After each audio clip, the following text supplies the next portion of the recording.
사무엘상입니다. 이제 사무엘상 31장 우리 계속 매일 성경 하고 있는데 이제 31장이 마지막 장이에요. 이제 사무엘 하루 넘어가는데 그 마지막 장면이 어떤가? 사울의 죽음으로 이제 마지막이 끝나는데 그 의미를 좀 살펴보도록 하겠습니다. 우리 같이 교독하기로 하겠습니다. 블레셋 사람들이 이스라엘을 침해. 오늘 본문은 사무엘상 마지막 부분입니다. 근데 그 마지막이 어떤 장면이냐면 블레셋과 이스라엘, 그 블레셋은 이스라엘이 내내 다시 이제 그 통일왕국에서 점령하는 그 순간까지 계속 이스라엘을 괴롭히는 그 이스라엘의 대적 관계로 나와 있습니다. 그래서 이제 오늘도 역시 이스라엘이 블레셋과의 전쟁에 있었는데 전력이 아무래도 블레셋이 우수해요. 그래서 전쟁에 패하고 또 그 인해서 사울과 그의 세 아들이 죽는 그런 장면이 기록되어 있습니다. 그래서 오늘 본문 1절과 2절을 보시면 블레셋 사람들이 이스라엘을 침해 이스라엘 사람들이 블레셋 사람 앞에서 도망하여 길보아 산에서 엎드려져 죽으니라. 블레셋 사람들이 사울과 그의 아들들을 추격하여 사울의 아들 요나단과 아비나답과 말기수아를 죽이니라. 사울과 이스라엘이 참패를 당한 거예요. 그리고 블레셋 사람들이 그 사울이 보는 눈앞에 이제 세 아들이 처참하게 죽는 것을 목도하고 있습니다. 그러니까 여러분, 그 죽음을, 그러니까 자기가 죽는 것보다도 자기 아들이 눈앞에서 죽음을 목도하는 그 사울의 심정이 여러분 이해는 가겠죠. 근데 거기서 끝나는 게 아니라 3절에 보면 이제 사울이 패전하여 도망갈 때 블레셋 사람의 활 쏘는 자들이 사울을 추격하여 활을 쏘아갖고 사울이 중상을 입었습니다. 이로 인해서 사울이 더 도망갈 수 없는 상황에 놓여 있게 되었거든요. 이때 사울이 어떻게 하는지 4절은 이렇게 나와 있습니다.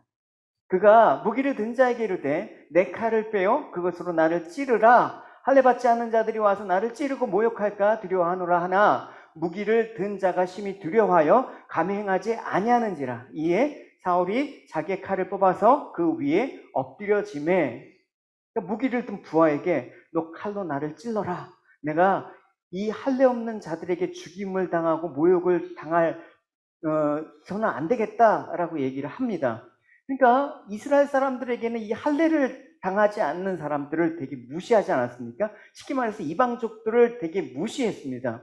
그러니까 차라리 무시를 당하고 모욕을 당하는 것보다 자기 부하의 손에 죽는 게 낫다고 생각하는 거예요. 근데 그 부하가 감히 어떻게 자기 칼로 왕을 찔러요. 그러니까 두려워서 찌르지 못하니까 사울이 자기 칼을 뽑아서 자기가 그 칼 위에 엎드려져 죽게 되는 거예요. 말하자면 스스로 자결을 하게 되는 것입니다. 그래서 5절과 6절은 그 사울이 자결을 하니까 무기 든 자가 사울이 죽음을 보고 자기도 자기 칼 위에 엎드려져 그와 함께 죽느니라. 그래서 결론은 이거예요. 사울과 그의 세 아들과 무기 든 자와 그의 모든 사람이 다 그날에 함께 죽었더라.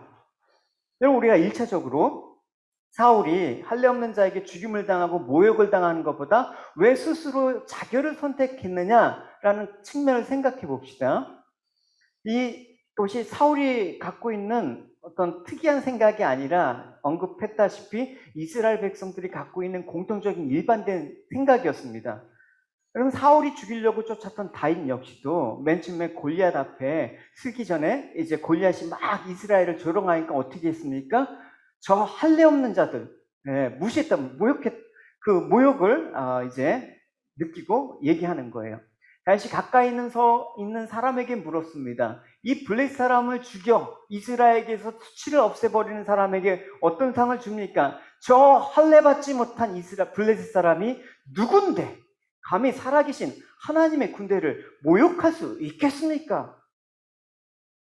이 다윗의 고백과 사울의 지금 이 상황들이 비슷해요.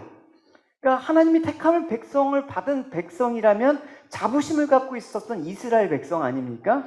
근데 이방인들은 하나님도 모르고 할례를 받지 않는 아주 사람만도 못한 그런 사람들이야 라고 생각했어요. 그러니까 할례 받지 못한 할례를 받는 하나님의 백성이 할례 받지 못한 이방인에게 죽음을 당하는 것은 정말 큰 수치로 여겼습니다. 그래서 스스로 목숨을 끊은 것을 보면 어찌 보면 자존심, 내가 저 하나님 모르는 자들 앞에 죽을 수는 없어라는 신앙적인 자존심 때문에 그랬다고 생각을 할 수가 있습니다. 그럼 여러분 한번 생각을 해보십시오.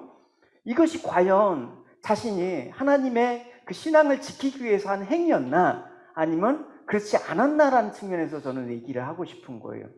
끝까지 여러분 사울의 모습을 보면 하나님보다는 사람의 그런 시선들을 두려워했던 그런 모습을 사무엘상에서 우리가 쭉 살펴보지 않았습니까? 그러니까 하나님보다는 지금 내 입장에서 자신을 생각하고 있는 거예요. 내 명분, 내 이름, 내 체면을 위해서 하나님을 이용하는, 하나님을 그냥 앞에 세워놓고 그거를 내가 감수를 하지 못하겠다라는 그런 어떤 측면에, 여러분 사도 바울은 그걸 뭐라고 얘기하고 있냐면 배설물이라고 얘기하고 있습니다.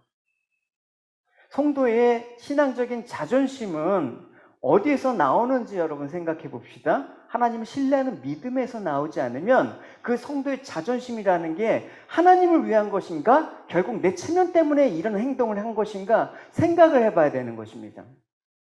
하나님이 말씀하신 바대로 살아가면서 내가 천국을 소망하며 내가 이 땅에 하나님의 그 믿음을 지켜나가는 것이 우리의 신앙적인 자존심이 돼야 되는 것이죠. 그래서 우리가 이 사울의 자결을 두고 많은 사람들이 의견이 분분한 건 사실이에요. 그래서 믿는 사람이 자살을 하면 어떻게 되는가? 이게 대단히 신학적인 이슈이기도 해요. 그죠? 근데 여러분 여기서 오늘 본문에서는 이 사울이 자살한 거에 대해서 윤리적인 평가는 내리지 않습니다. 제가 또 오늘 언급해 보자 하는 얘기는 그런 측면이 아니라는 사실을 먼저 전제로 합니다. 근데 사울의 죽음에 대해서 이 사무엘상은 평가를 안 하는데 역대상에는 이렇게 사울의 죽음에 대해서 언급을 하고 있어요. 그래서 그 역대상의 기록을 찾아보는 게 우리가 오늘 말씀을 이해하는 데 도움이 될 거라고 생각을 합니다. 역대상에 보면 이런 말씀이 있어요. 사울이 죽은 것은 여호와께 범죄하였기 때문이다. 그가 말씀을 지키지 아니하고 또 신접한 자에게 가르치기를 청하고 여호와께 묻지 아니하였으므로 여호와께서 그를 죽이고 그 나라를 이새의 아들 다윗에게 넘겨 주었다라고 얘기하고 있습니다.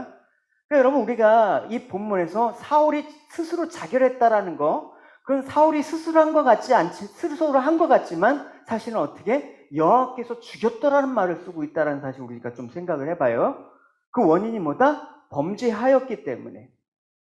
그래서 이 범죄한 내용들이 뭔지 말씀을 하고 있어요. 하나님의 말씀을 지키지 않고, 두 번째 신접한 자에게 가르치기를 청하고, 또 세 번째 또 14절에 여호와께 묻지 아니한 거, 이 세 가지를 언급하고 있단 말입니다.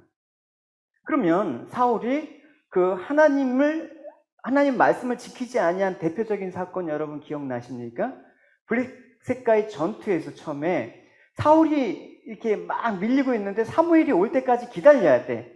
근데 지금 눈앞에 벌어지는 상황이 다급한데 사무엘이 오는 게 좀 늦어지고 있습니다. 그랬더니 어떻게 합니까?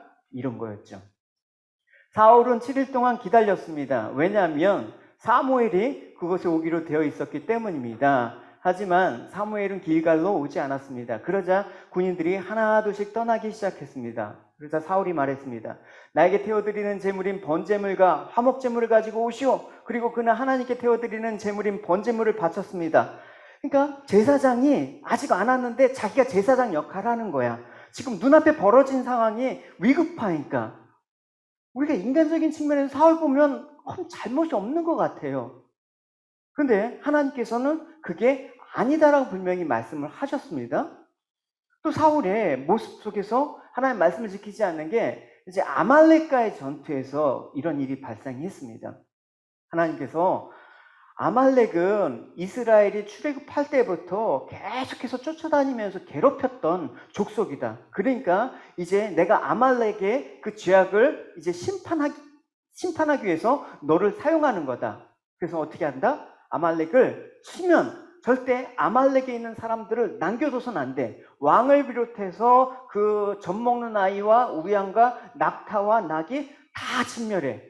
이렇게 심판의 성격으로 사울에게 명령을 하셨습니다. 근데 사울이 어떻게 합니까?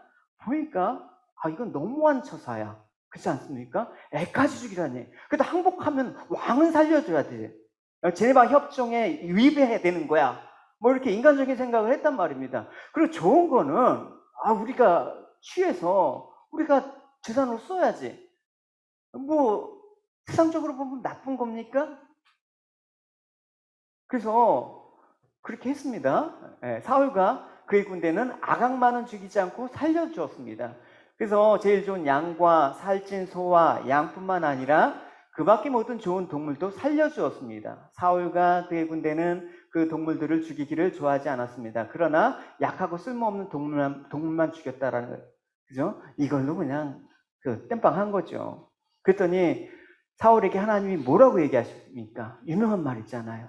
순종이 제사보다 낫다. 말씀을 듣는 것이 수양의 기름보다 낫다.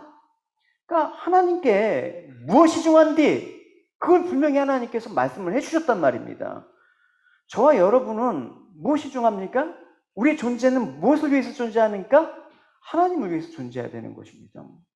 우리가 부름받은 이 자리 있게 한 거, 내 의지야 내 뜻과 무관한 하나님의 뜻에 의해서 주어졌다. 그러므로 항상 나의 자리는 하나님의 뜻이 무엇이며 어떻게 하는 것이 하나님이 나를 세우신 그 뜻에 사는가, 그것을 생각해야 되는 것이죠. 중심은 내가 돼서는 안 되는 거예요. 그게 바로 사울의 실패, 사울의 죽음에서 보여준 핵심적인 거예요. 사울의 일생 동안에 우리가 살펴봤던, 묵상했던 그 모든 것의 실패는 결국 인간 중심, 내 중심, 내 자존심, 내 명예, 내 이름이 떨어지는 게 수치스러워서 하나님을 예배하는 척 했을 뿐이다. 그걸 얘기하는 거예요, 여러분. 그래서 사울의 죽음은 그냥 자살했으니까 지옥 가, 이런 단순한 측면에서 바라보는 게 아니라 이 죽음은 우리에게 무엇을 보여주고 있는가? 그죠? 그리고 사울의 범죄에서 아까 뭐라고 했습니까? 신접한 자에게 가르치기를 청하고 여호와께 묻지 않았다. 무당하게 물었다라는 거예요. 이게 어떤 장면이냐면 사무엘상 28장에 보면 또 블레셋이 침입했어요. 위기를 맞이하고 있습니다. 그때 사울이 이제 무당에게 찾아가서 조언을 구했는데 그 이전에 사실 사울은 하나님께 묻긴 물었다라는 거예요. 안 물은 게 아니에요. 보시면 그 장면이에요. 사울은 블레셋 군대를 보고 그 마음이 두려워 떨었습니다. 사울이 여호와께 기도를 드렸다고 했죠? 근데 여호와께서는 꿈으로 우림으로도 예언자로도 대답해 주지 않으셨다. 이때가 사무엘이 죽은 다음이에요. 그러니까 사울이 이 답한 순간에 하나님께 물었습니다. 하나님, 어떻게 하면 좋을까요? 어떻게 하면 이 위기를 벗어날 수 있을까요? 하나님께서 아무런 말씀이 없으셨대요. 여러분이 사울의 심정이 돼서 이 경우를 한번 생각해 보셔야 돼요. 성경 항상 그렇게 보시라고 얘기를 했어요. 이 상황들이 여러분 그냥 편히 넘어갈 상황은 아니잖아요. 긴박한 상황이에요. 그래서 하나님께 물었는데 하나님께서 침묵하시고 대답이 없으셨습니다. 여러분, 우리가 사울의 입장이라면 답답하고 조바심 나지 않겠습니까? 여러분, 기도하는데 솔직히 말해봅시다. 저는 제일 신기한 게 그래요. 기도했더니 하나님께서 응답을 주셨다, 바로. 저는 안 주시는데, 말 안 하시는 적이 더 많은데, 그럴 때 어떻게 하느냐가 문제예요, 여러분. 사울의 입장에선 지금 하나님 잠잠하시니까 죽은 사무엘이라도 불러냈다. 그래서 죽은 영혼을 불러오는 그 신접한 무당을 이제 찾아가는 거예요. 그러면서 이렇게 얘기하는 거예요. 그래서 사울은 자기 종들에게 명령했습니다. 가서 무당을 찾아봐라. 내가 그에게 가서 물어봐야겠다. 그러자 종들이 엔돌에 무당이 있는데 용합디다. 사울은 아무도 알아보지 못하게 다른 옷으로 갈아입었습니다. 사울은 밤중에 신하 2사람을 데리고 무당을 만나러 갔습니다. 사울이 무당에게 말했습니다. 나를 위해 주문을 외워 내가 말하는 사람을 불러내어라. 우리가 하나님을 의지한다고 얘기하죠. 근데 솔직하게 내가 정말 하나님 의지한다고 합니다라고 했을 때 물어봐야 될 질문이 있어요. 그건 여러분 스스로 해보셔야 돼요. 뭐냐? 내가 무엇 때문에 하나님을 의지하는가 물어보셔야 되는 거예요. 여러분 무엇 때문에 하나님을 의지한다고 고백하십니까? 혹시 내가 하나님을 의지하면 하나님이 권능으로 나를 도와주시지 않겠느냐라는 기대감이 생기죠. 예. 예, 좋습니다. 그럼 기대감이 없을 수는 없죠. 근데 만약에 그런 기대감이 하나님 의지합니다 해갖고 하나님이 도와줌으로 반영이 됐을 때 아무런 문제가 없어요. 우리는 할렐루야, 감사합니다, 하나님 땡큐 하면서 갈 수는 있는데 그러지 않을 때가 문제란 말입니다. 그러지 않을 때가 신앙생활 가운데 더 많아요. 여러분 만약에 이 사울과 같은 상황처럼 내가 하나님을 도움을 받고자 그 기대감으로 하나님을 의지합니다, 그래서 기도하고 하나님께서 도와주실 걸 믿습니다 하면서 힘든 기대감으로 나갔는데 하나님이 가만히 계신다. 상황은 점점 더 긴박하게, 고통 가중되고, 그러면 내 믿음은 어떻게 흘러가겠습니까? 그럼에도 불구하고 나는 하나님을 의지합니다. 이게 진짜 신앙이라는 거예요, 성경은. 근데 그렇지 않으면 나는 딴 방향을 찾아보겠습니다. 이게 여러분 모습은 같은데요, 많이 달라요. 그러면 내가 하나님을 신뢰하는 방향으로 가다가 급선회하는 거야. 급선회해갖고 내가 도움을 줄 수 있는 다른 걸 찾아보자. 사울은 그래서 무당을 찾아간 거예요, 여러분. 제가 아는 바로는 교회를 다니시는 분들 중에서도 점도 보고 무당을 찾아가고 뭐 그런 분들이 꽤 많은 줄 알고 있어요. 그거 하지 마세요. 예? 교민잡지에 보면 별자리 운세부터 해갖고 토종 비결, 여러분 그런 거 여러분 그냥 호기심 삼아 내 운명을 하나님께 묻지 않고 왜 그런 종이 피어 나오는 그 글자에, 그죠? 좋은 소리 하면 기분 되게 좋은데 그것도 안 좋으면 되게 안 좋아, 여러분. 여러분 이런 거예요. 예를 들어서 이제 아이를 잊어먹었어요. 그럼 어떻게 합니까? 우리 믿으니까 하나님 아이가 어디 있는지 좀 알려주십시오. 막 기도하는 거야, 밤새도록. 예? 밤새도록 기도하는데 하나님이 아무 말씀 없으셔. 근데 옆에서 누가 저 건너편에 그 아현동에 보면 그 도사들이 많대더라. 그래갖고 그 굴레방다리 밑에 가갖고 가라. 그래서 굴레방다리 세 번째 빨간 집 그 깃발 꽂은데 가면 사람을 찾는데 용한 무당이 있어. 그럼 그 마음이 어떻겠습니까? 하나님을 잠잠히 계시는 그 상황 가운데 내가 하나님을 끝까지 나는 신뢰하고 하나님께서 하나님께서 이 아이를 안전하게 보호해주실 거라는 믿음으로 나는 기다릴래. 1번. 아니야, 그 용한 무당 찾아가서 애부터 찾아야지, 무당 찾아갈래. 2번. 반수주장 1번 2번. 아니야, 그 가정에서 금요주단 1번 2번. 그래, 이게 고민이 되는 문제예요, 여러분. 예? 여러분 우리가 그냥 성경을 텍스트로만 보면 그냥 우린 답을 알고 있잖아요. 1번. 이거는 정말 영혼 없는 대답이고, 저 2번 할 것도 같은데요. 이게 사실은 사울의 솔직한 심정이고 그게 바로 너희들의 마음이라고 성경은 얘기하고 있는 거예요. 그러니까 여러분 결국은 나를 위한 사고방식은 결국은 나 자신을 위한 선택의 길로 간다라는 데 문제예요. 나를 위한 하나님을 찾는다 그러면 결국 하나님을 신뢰하는 방향이 어떻게 합니까? 나를 위한 하나님으로 가는 게 문제가 된단 말입니다. 그게 바로 사울이었거든요. 사울이 교회를 안 다녔습니까? 안 다녔죠, 그때는. 사울이 하나님을 안 믿었습니까? 믿었죠. 사울이 뭐 제사를 안 드렸겠습니까? 드렸겠죠. 근데 왜 사울을 하나님께서 버리시는 거예요? 사람 차별하는 거예요?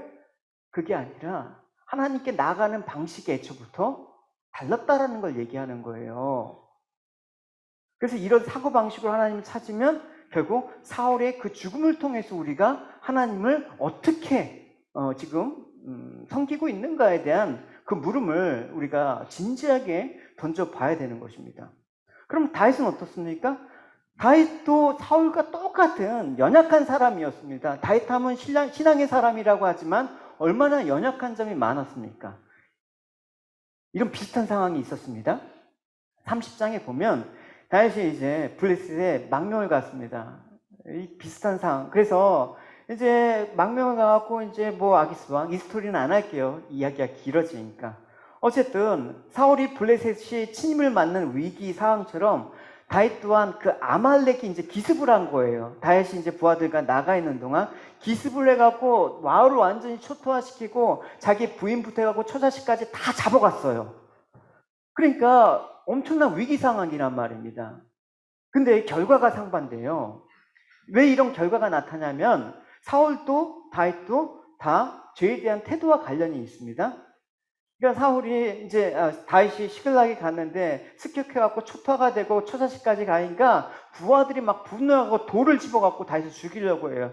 당신 때문에, 당신이 자리를 안 비웠으면, 당신이 이 상황들 만들었어 하면서 원망과 그걸 다 쏟아내려고 죽이려고 해요. 근데 다윗은 어떻게 해?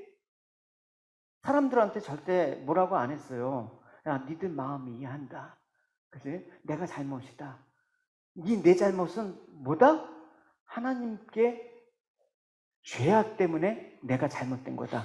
그래, 너희들이 분노한 것이 아니라 내가 하나님 앞에서 죄를 지었기 때문에 하나님과의 관계를 회복되지 않으면 안 돼. 이러면서 회개를 한 거예요. 그러니까 이런 상황에 대해서 여러분 자꾸만 어떤 내 눈에 보이는 상황과 사람에게 기업들이 막 쏟아지잖아요. 그러면 관계가 어그러지는 거야. 이럴 때는 어떻게 해? 내가 잘못한 게 뭔가? 내가 하나님 앞에서 온전치 못한 게 뭔가? 생각해보니까 아까 얘기했듯이 사울이 두려워하니까 막 쫓기는 걸 두려워하니까 다윗이 블레셋에 망명을 했어요. 이게 처음은 아니에요. 2차 망명이에요. 네, 이때는 하나님께 묻지도 않고 그냥 갔어요. 보시면 다윗이 이 장면이 생각났을 거예요. 다윗은 속으로 이렇게 생각했습니다. 언젠가는 사울이 나를 잡을 것이다. 그러니 지금은 블레셋 사람의 땅으로 도망가는 것이 제일 안전하다. 그러면 사울은 다 이스라엘에서 나를 찾는 일을 포기할 것이며 나는 사울에게 피할 수 있을 것이다. 지극히 인간적인 생각. 하나님께 묻지도 않고 그냥 망명부터 해버려갖고 지금 이 사단이 난 거예요. 그러니까 다윗은 알았죠. 이게 우연한 일이 아니라 내가 하나님께 묻지도 않고 이렇게 일을 벌인 결과로 하나님께서 지금 징계하시는 거야. 그러니까 하나님께 묻지 않은 모습은 사울이나 다윗이나 사실 똑같아요. 그러나 뭐 했습니까? 그걸 알았다. 그걸 돌이켰다. 회개했다.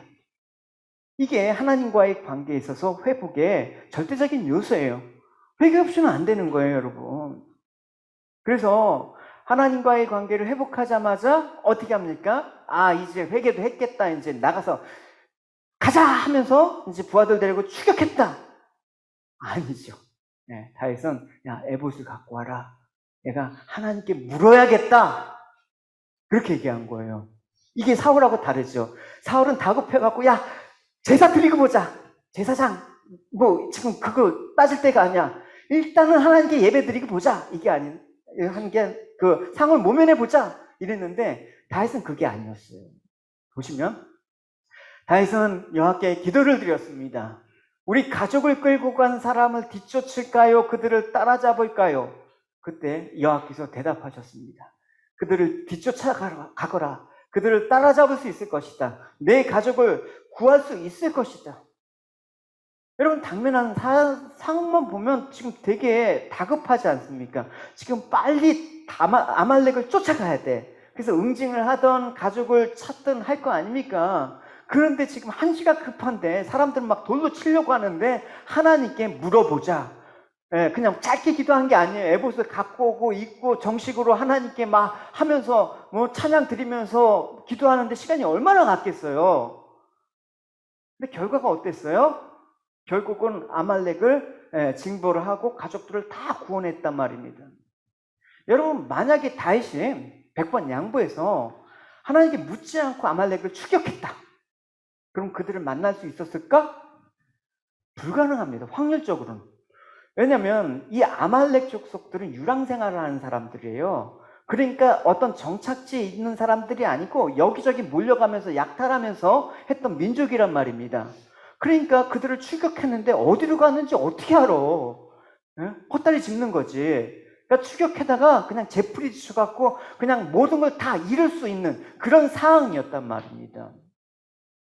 그러니까 다윗은 하나님께 물으니까 하나님께서 다윗에게 선한 길을 보여주신 거예요. 다윗에게 마음을 주셔서 다윗에게 가는 방향으로, 아말렉이 가는 방향으로 하나님이 인도하셨기 때문에 잡을 수가 있었던 거예요.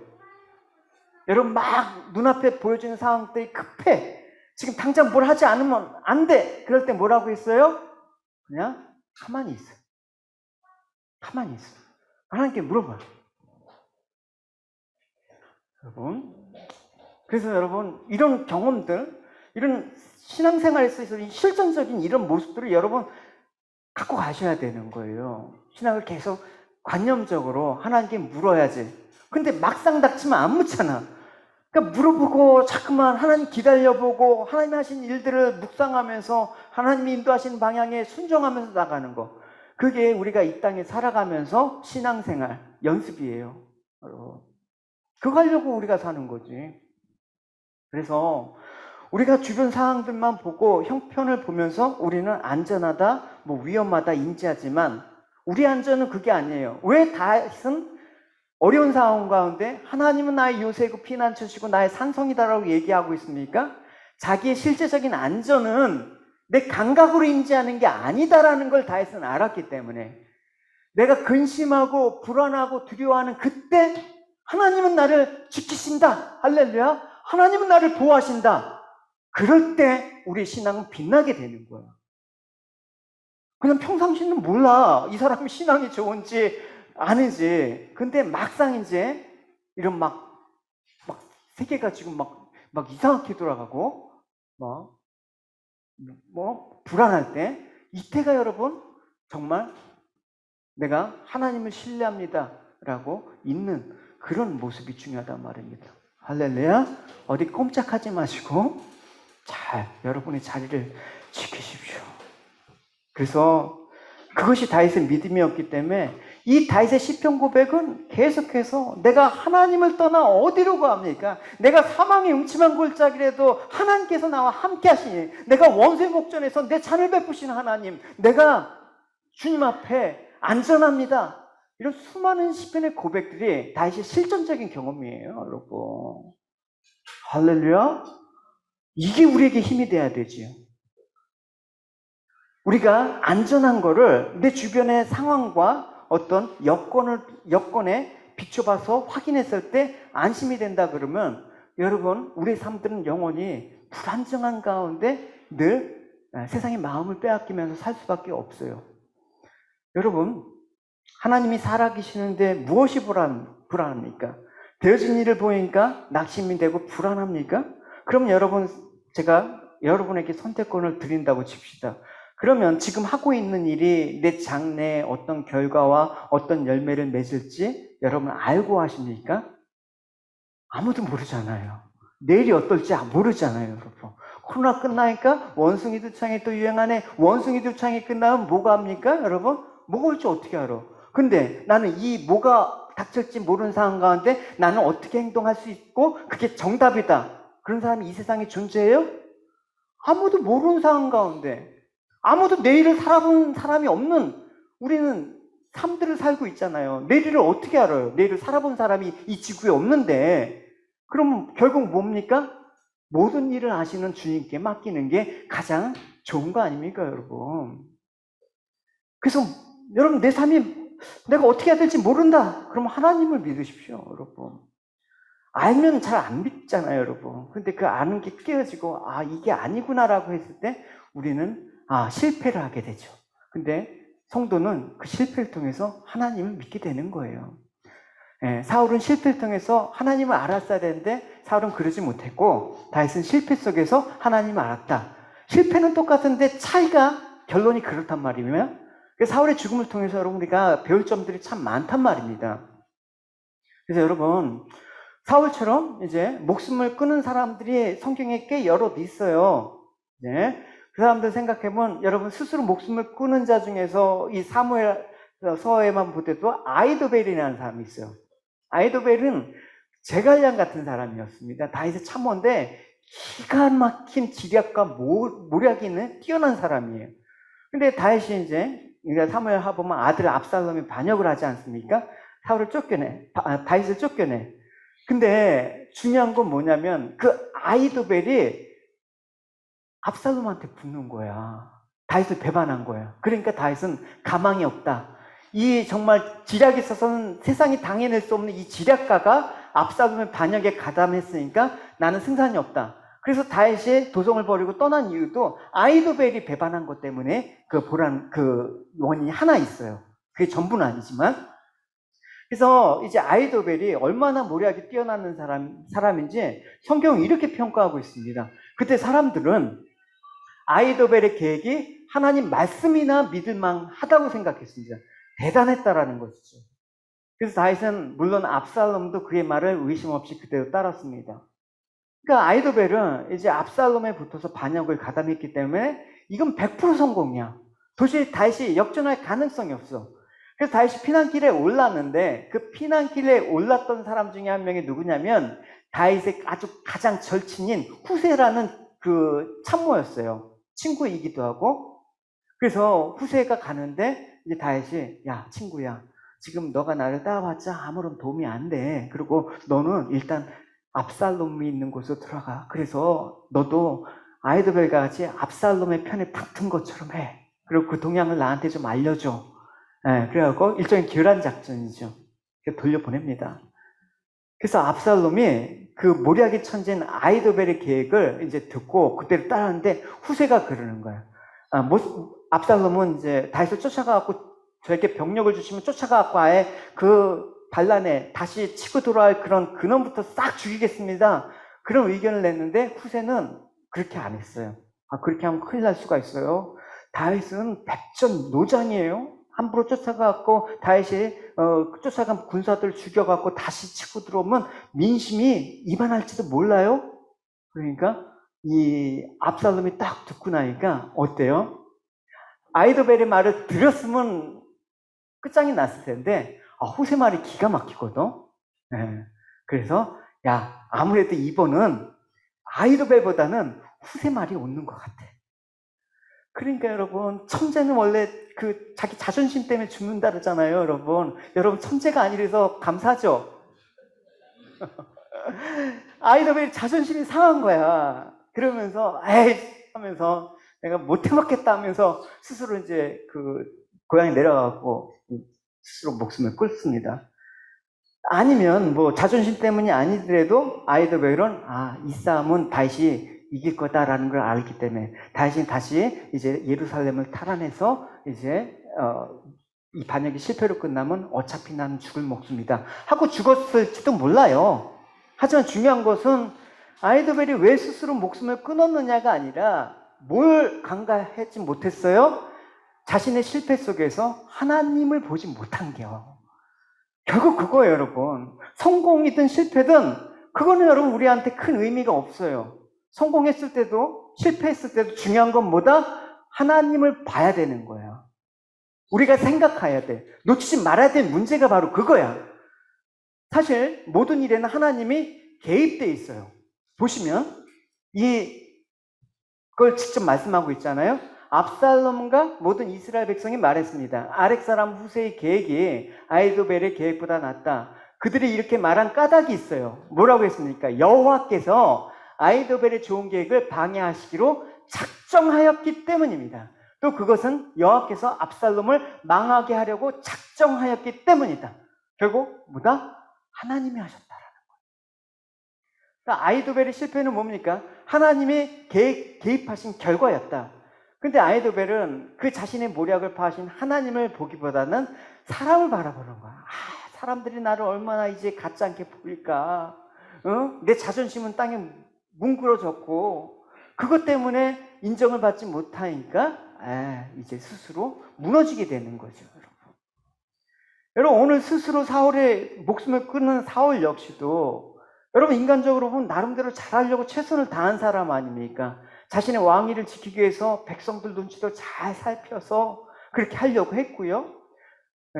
또 자신의 왕위를 위협하는 정적인 다윗을 죽이려고 노력도 많이 했습니다. 인간적으로 보면 왕권을 강화하고 백성들을 위한 왕이라는 사실을 할 수가 있어요.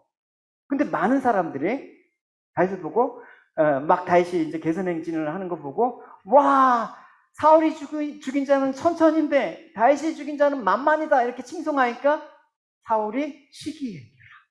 자존심 상한 거야. 감히 왕인 나를 두고 그런 거. 그게 뭐라고요? 사울 콤플렉스라고 얘기했잖아요, 여러분. 누가 나보다 잘하는 꼴을 못 봐.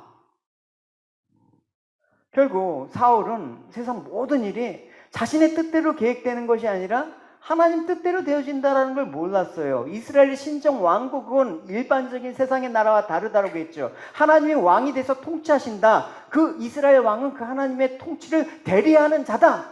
그걸 망각한 거야. 내 나라, 내가 왕으로서의 권위, 채통, 이걸 중시했단 말입니다. 사울은. 그러니까 이스라엘 왕이 누구시다라는 걸 모르는 거예요. 그러니까 사울은 하나님의 뜻의 전달자로서 그런 역할을 실패했고 자신의 힘과 노력으로 이스라엘을 지키는 자로 존재하려고 나름대로 내가 왕의 역량을 잘 발휘해서 좋은 왕으로 평가받고 싶어서 이게 사울의 실패라니까요. 하나님이 이스라엘을 책임져 주신다라는 생각을 못한 거예요, 여러분. 내 인생 누가 책임지십니까? 내 인생 내가 책임져야지. 그게 사울의 실패라니까, 여러분. 내 인생 누가 책임지십니까? 하나님이 책임져 주십니다. 할렐루야. 하나님이 책임져 주십니다. 신약에 스스로 목숨을 끊은 자 또 한 명 있죠, 여러분. 누구예요? 가룟 유다 아닙니까? 예수님을 팔아 넘겼다는 사실에 양심의 가책이 느낀 거야. 인간적인 관점에서 보면 그 죄책감에 죽은 유다, 그래도 양심은 있네. 근데 여러분 베드로 한번 보십시오. 베드로는 3번이나 막 예수님을 저주하고 맹세하고 부인했습니다. 그렇게 호언장담했습니다. 베드로는 어떻게 했습니까? 베드로가 이르되 내가 주와 함께 죽을지언정 주를 부인하지 않겠습니다. 근데 베드로가 자기 입으로 그렇게 주님 배신하면 내가 죽겠습니다라고 해놓고 배신했어. 근데 왜 안 죽어? 뻔뻔한 놈이네. 인간적으로 보면 유다가 더 멋있지 않아요, 여러분? 네, 무협지에서 사무라이들이 막 하다가 막 활복하면 와 하면서 여러분 그런 뭐 들리지 마세요, 여러분. 주님 앞엔 비굴하셔도 돼요. 네? 괜히 주님 앞에 자존심 내면서 사울처럼 돼. 베드로는 그렇게 배신하지 않고 죽지도 않고 나중에 주님의 증인을 될 수 있었습니다. 왜 그랬습니까? 베드로는 역시 예수님의 수석제자다워. 이게 아니라 주님께서 베드로의 그걸 붙들어 주셨기 때문에 그런 거예요. 보시면 시몬아 사단이 너를 밀가부르듯이 까부르려고 하고 있다. 그러나 내가 믿음을 잃지 않도록 어떻게? 내가 기도하였다. 그러므로 내가 깨닫고 돌이킨 후에 형제들에게 힘이 되어주고 믿음을 복돋아 주어라. 사단이 만약에 베드로가 그렇게 부인했을 때 사단이 너는 이제 내 밥이다. 그러면서 너 자존심도 없냐? 믿음의 사람이 한 말 갖고 두 말 하냐? 죽어. 만약에 그랬으면 베드로는 그 수치감을 못 이겨서 죽었을지도 몰라. 근데 이때 누가 개입하셨습니까? 주님께서 베드로를 위해서 기도하신다. 이 사실을 안 거야. 할렐루야.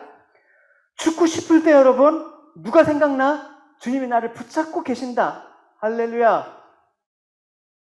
저도 10년 전에 막 우울증 때문에 몇몇 지체들 알잖아요. 반석 지사님. 나 행방불명 돼갖고 쫓아갔잖아. 죽으려고 갔거든. 교회 성도를 떠나보는데 못 견디겠더라고. 나 죽으려고 그래갖고 모바일 폰 끊고 이렇게 했는데 죽으려고 이제 바위에다 신발도 넣고 딱 했는데 주님이 나를 붙잡고 계시. 그래갖고 뛰어내리기 직전에 제가 돌이켰어요. 진짜. 그래서 막 우울증 때문에 막 죽고 싶다라는 그 감정이 뭔지 저 알아요. 이게 도대체 사람으로는 못 견디는 그런 막 감정들이 올라오는데 미칠 것 같더라고요. 그래갖고 이 사람들 몇몇 집사들이 경찰서에 신고해갖고 위치 추적해갖고 내 코앞까지 와갖고, 저는 그때 이제 내 코앞 왔을 땐 저는 이미 주님을 만나갖고 주님이 나를 붙들어 주시는 은혜 가운데 그냥 자고 있었는데, 자고 있는데 두렵다 친 거예요. 네. 죽음에서 극복한 건 주님이셨어요. 그래서 여러분, 우리가 사울보다 뭐 가룟 유다보다 뭐 더 나아서 이렇게 잘 사는 거 아니지 않습니까? 누구 때문에? 주님이 우리를 붙잡고 계시기 때문에. 할렐루야. 주님이 나를 기도하면서 붙잡고 계시기 때문에 이제 내가 사는 것은 내가 아니요, 내 안에 살아계신 주님입니다. 할렐루야.